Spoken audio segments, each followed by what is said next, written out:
Hello, I'm Scotty McCoy, and I am the author of the Ultimate Friday the 13th trivia book, and I'm writing another book titled The Ultimate Slasher Movie Encyclopedia, and I am interviewing the cast and crew of the of the Friday the 13th franchise, and I have with me who starred in Friday the 13th Part 6 Jason Lives. She played Elizabeth, Nancy McLaughlin, and this is an impromptu interview. So this is my first one, so I'm very excited to do an impromptu interview with Nancy. How you doing, Nancy? I am doing great, Scotty, and I'm so grateful to be here with you. I am so great that we can have this interview. Yeah, it's gonna be good. So two more questions for you. This one is so it is definitely every fan's dream. I know it's mine to star in a Friday the 13th film, and especially to become a victim of Jason. I don't want to survive. I want to die by Jason. I'm gonna throw that out there. Good. So what are your thoughts and reactions? Huh? I'm gonna get you that part. Sounds great. So what are your thoughts and reactions of being in a Friday the 13th film, and more specifically, being a victim of Jason himself? Honestly, at the time, I had no clue, of course, at all. So if there was nothing, it was only cozy and wonderful. So like, I didn't have a clue as to what I was doing. Right.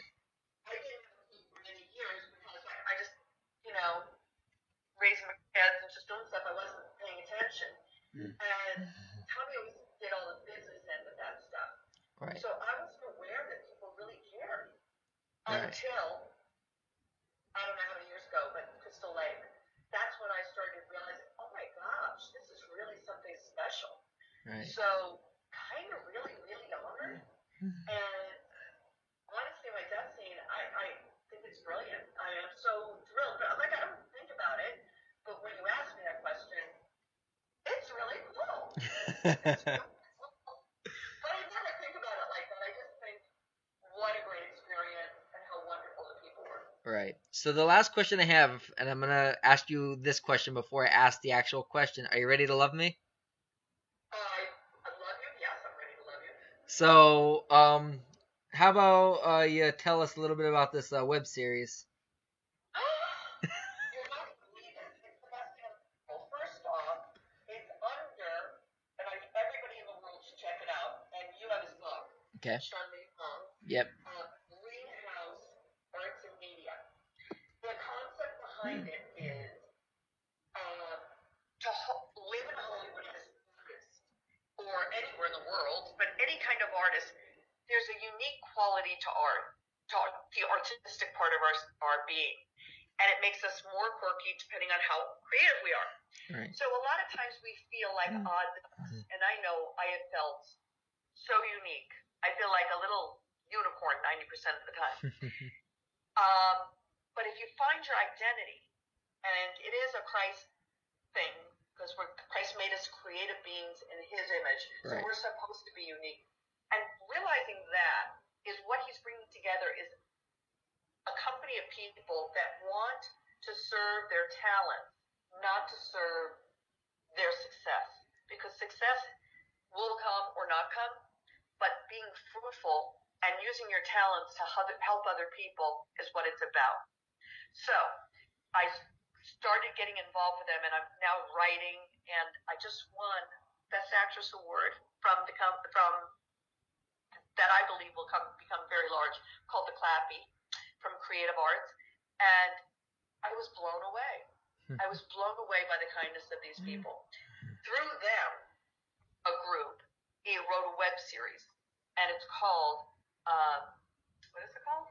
I know what it's called. Jack Marshall Can't Do That. It is by far the funniest script I've ever read. There's going to be 40 episodes shooting. So I play. Have you ever heard of Auntie May, that movie? Yes, I have. Okay, so I play Auntie May. Nice. And my first scene, it's a video of me being dead, willing to escape and what he has to do for it. Right. Funniest, wittiest, best actors. I am so happy. We've done it for 2 years, and we're going to shoot 40 episodes. I believe it airs October 2nd. And Jack Marshall Can't Do That. People are going to be blown away. And the actors that they've got are amazing. and I get to be so eccentric. That is awesome, and we know that is awesome for you. It's like a natural role for you, because I always told Greg, like I said, that I love Nancy. I love seeing her post. I can't wait to talk to her because she's very spunky. She loves people. I could just tell that she's the kindest woman that you could probably ever meet. I love you. I don't even post much. I think nobody sees them. I always forget to go to my Facebook. Once in a while, I'll respond. I don't even know sometimes who I'm responding to. Well, the best part was that Greg, and I thank him so much because he's gave me so many connections. He mentioned you to me, and then he gave you my number. You tried calling me, and I was in bed because it was late at night here, and I missed your call. I'm like, oh my god, I missed Nancy. And then you end up messaging me. We ended up talking a couple weeks ago, and you end up sending me the book, and I cannot wait to read it. I read bits and pieces of it. I haven't really dived into it, and I cannot wait to read it. And I'm so grateful that I got to talk to you, and I'm so grateful that I got to interview you.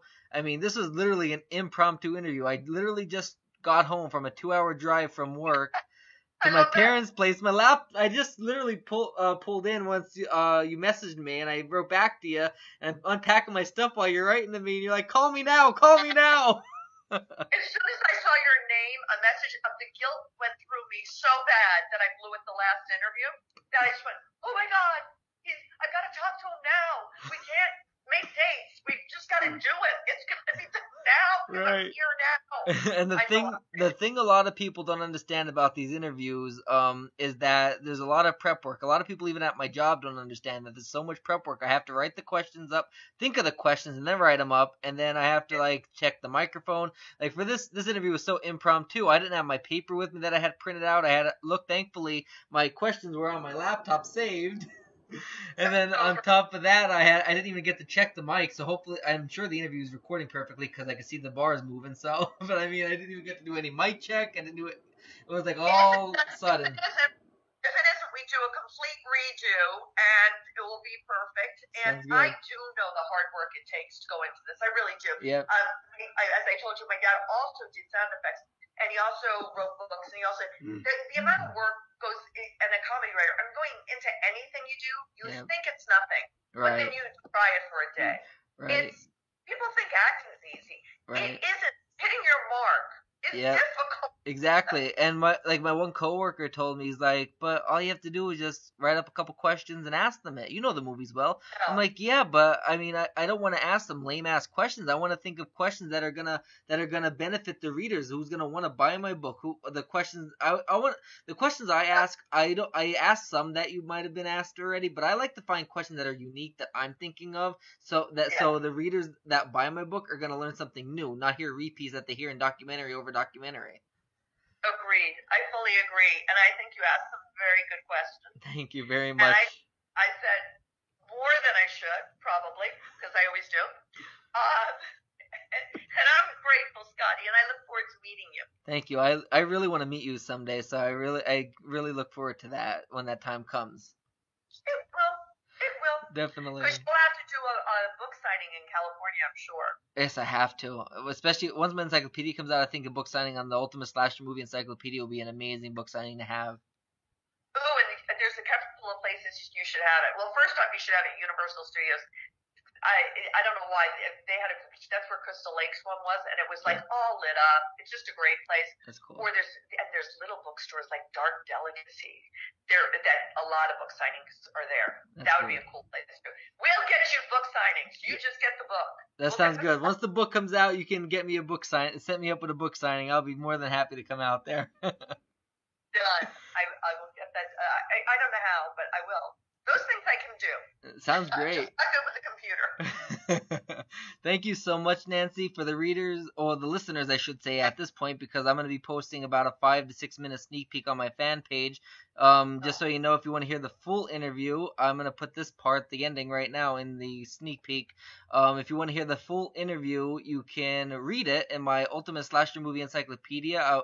You can like my fan page at www.facebook.com/smccoyauthor, and you will be able to keep updated on where I'm at with the book. This interview is going on an hour, and I'm going to limit it down to 5 minutes, which is going to be very hard because you gave me a lot of good material. Oh, I love you so much. I love you too, Nancy. Thank you. I'm really grateful for people such as yourselves, and please send my prayers and my best regards to your parents, and I'll be praying, and I'm so grateful that worked out. And thank you.